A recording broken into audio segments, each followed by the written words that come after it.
Welcome back, guys. Today we are going to be learning real natural English, and the best way to learn is to just live it. So, a while back, I ended up in New York City. Now, if you have never been, let me just tell you something. Nothing quite prepares you for it. You can watch 1,000 movies set in New York. You can see 1,000 photos, and then you actually show up, and it still hits you like a wall. A good wall, though.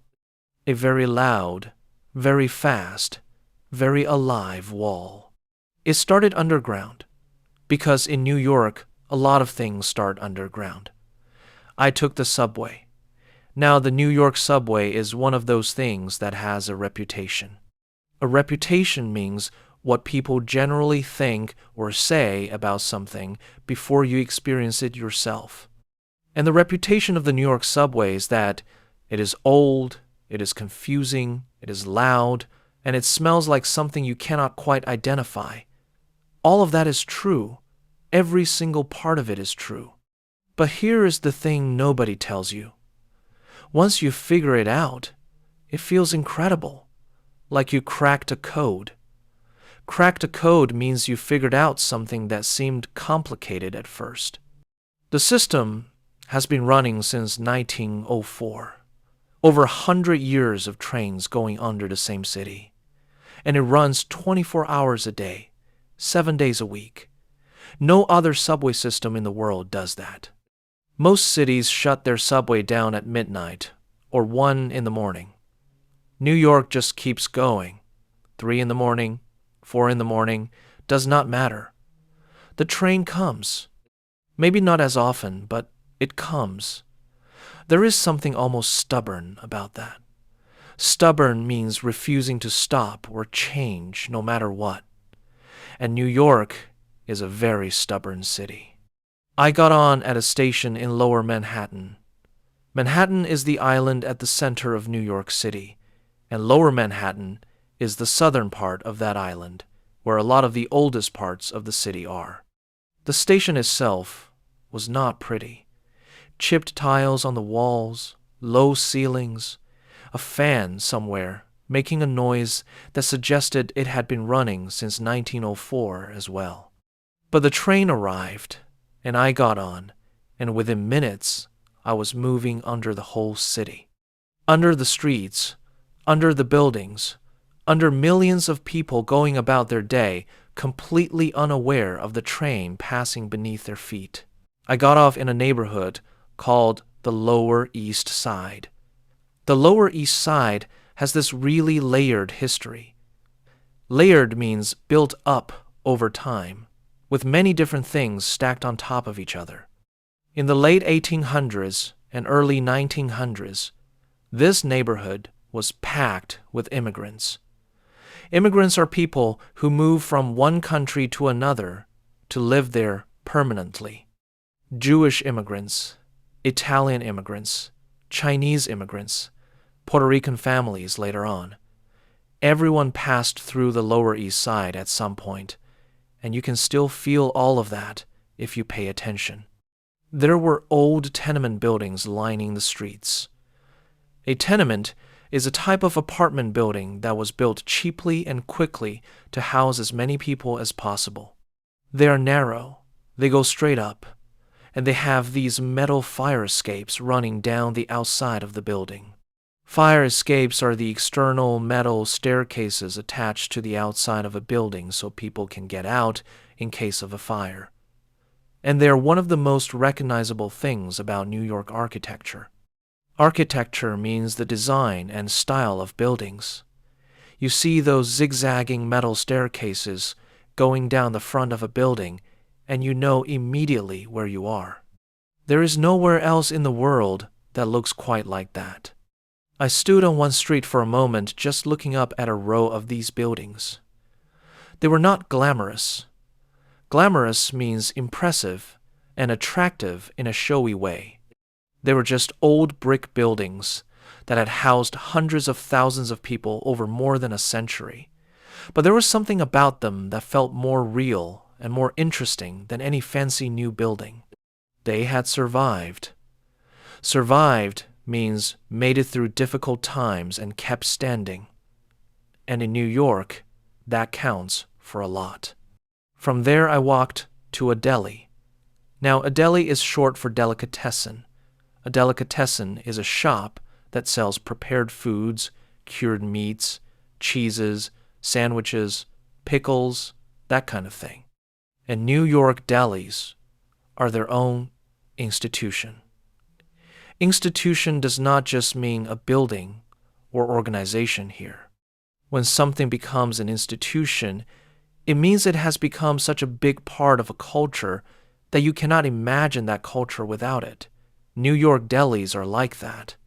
They have been feeding the city for over 100 years. I ordered a pastrami sandwich. Pastrami is a type of cured beef. Cured means the meat has been preserved and flavored through a process of salting and seasoning and smoking. And the pastrami in a New York deli comes piled so high between two slices of rye bread that you genuinely cannot fit it in your mouth on the first try. Rye bread is a type of bread made from rye grain that is darker and denser than regular white bread. I sat at a counter and ate it, and it was one of those meals where you stop halfway through just to appreciate what is happening. Just really good food, simple and really good. After the deli, I walked north. In Manhattan, north and south are very easy to figure out because the streets are laid out in a grid. A grid means everything is organized in straight lines that cross each other at right angles, like a piece of graph paper. The streets going across are called streets, and they are numbered. First Street, Second Street, all the way up to over 200. The streets going up and down are called avenues. So if someone says, "Meet me at the corner of 5th Avenue and 42nd Street," you can actually figure out exactly where that is just from the numbers. It sounds complicated, but once it clicks, it makes the city incredibly easy to navigate. Navigate means find your way around. I ended up walking through a neighborhood called Soho. And yes, I know there is a Soho in Hong Kong too. The name actually comes from London originally. Soho means south of Houston Street in New York. Houston Street, by the way, is not pronounced the way you think. It is not like Houston, Texas. In New York, it is pronounced Houston Street. I got that wrong the first time, and a local corrected me immediately. New Yorkers will do that. They are not being rude. They just have very little patience for mispronunciation. Mispronunciation means saying a word incorrectly. Soho in New York is known for its cast iron buildings. Cast iron architecture was really popular in New York in the second half of the 1800s. Cast iron means the facade of the building, the front face of it, was made from iron that had been melted down and poured into molds to create decorative shapes. Facade means the exterior front face of a building. And these facades were incredible. Big arched windows, detailed columns, ornate decorations across the whole front of the building. Ornate means very detailed and decorated, almost excessively so. And the reason cast iron became popular was because you could mass produce the pieces. Mass produce means make large quantities of something quickly and cheaply, using the same mold or pattern over and over. Walking down those streets in Soho felt like walking through a different era. An era is a long period of time with its own distinct character. The buildings were from the 1800s, but the street level was full of modern shops and people in current fashion and cars going past. That combination of very old and very now is something New York does better than almost anywhere. At some point, I found myself on the Brooklyn Bridge. Now, the Brooklyn Bridge connects Manhattan to a borough called Brooklyn. A borough is one of the 5 major districts that make up New York City: Manhattan, Brooklyn, Queens, the Bronx, and Staten Island. Each one has its own character and its own identity, almost like separate cities that happen to be connected. The Brooklyn Bridge opened in 1883.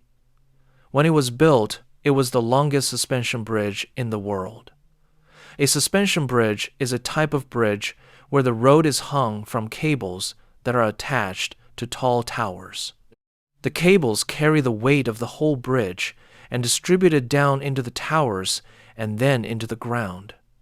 Distribute means spread out over a wider area rather than keeping it all in one place. And those stone towers on the Brooklyn Bridge are enormous. I stood underneath one of them and just looked up. The scale of it was hard to process.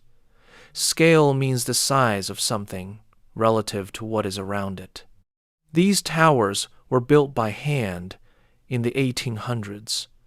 By hand. And they are still standing there carrying traffic and people every single day.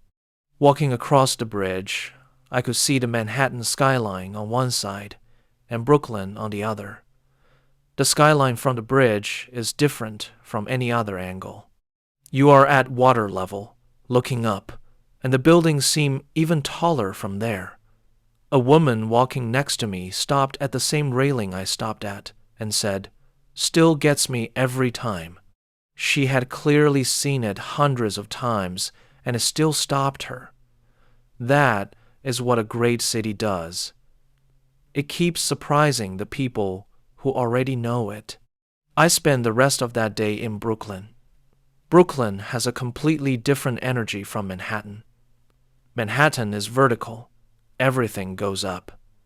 Brooklyn is more horizontal. Lower buildings, wider streets, more space to breathe. There are brownstones everywhere. A brownstone is a type of townhouse built from a dark reddish-brown sandstone. Sandstone is a type of rock made from compressed sand, and these brownstone buildings line entire streets in Brooklyn, all the same height, all the same warm color, with wide steps leading up to the front door. Those steps are called a stoop. A stoop is the set of steps and small landing at the entrance of a building. And in Brooklyn, the stoop is almost like an extension of the living room. People sit on their stoops and talk to neighbors and watch the street. It is one of those small details that tells you a lot about how a neighborhood actually functions. I got a slice of pizza somewhere in Brooklyn. A slice. Not a whole pizza, a slice. Because in New York, you do not order a whole pizza unless you are feeding a group. You walk up, you say, "1 slice, please." They hand it to you on a paper plate. You fold it in half lengthwise, and you eat it while walking. Folding the slice is important, non-negotiable. Non-negotiable means there is no debate about it. If you eat a New York slice flat without folding it, something is wrong with you, and everyone around you will know it. The pizza was exactly what it needed to be. Thin crust, simple tomato sauce, good cheese, a little bit of grease on the paper plate underneath. Grease means oil or fat that has melted out of the food. Not glamorous, absolutely delicious. Delicious means tasting extremely good. Some of the best things in New York are like that. Not fancy, not complicated, just exactly right. By the time the evening came, I was somewhere in Brooklyn, sitting on a bench, watching the city do its thing. Doing its thing means behaving in the way that is most natural and characteristic to it. And New York, in the evening, has this specific quality to it. The light changes. The energy shifts slightly. The streets fill up with a different crowd than during the day. It is louder in some ways and strangely calmer in others. It is a city that never really settles. Settles means becomes still and quiet. It just moves through different versions of busy. I thought about how many people had walked these same streets before me. Millions and millions of people over hundreds of years. Immigrants arriving with nothing. Artists with big ideas and empty wallets. Workers building things that are still standing today. People who were born here and never left. People who came for a week and never went home. New York has this quality of pulling people in. And once it pulls you in, it is very hard to explain to someone who has never felt it. That is the thing about a city like this. You can know all the facts. You can know that the subway runs 24 hours, that the Brooklyn Bridge was built in 1883, that the buildings in Soho have cast iron facades. But knowing the facts and actually being there are two completely different things. Being there fills in everything the facts leave out. And that is exactly why we learn English this way. Not just words on a page. Real places, real stories, real language used the way actual people use it. Reputation, tenement, architecture, facade, ornate, burrow, suspension, scale, stoop, navigate. All real words, all useful, all the kind of English that makes the world make more sense. Keep watching, keep listening. You will get there. Bye, guys.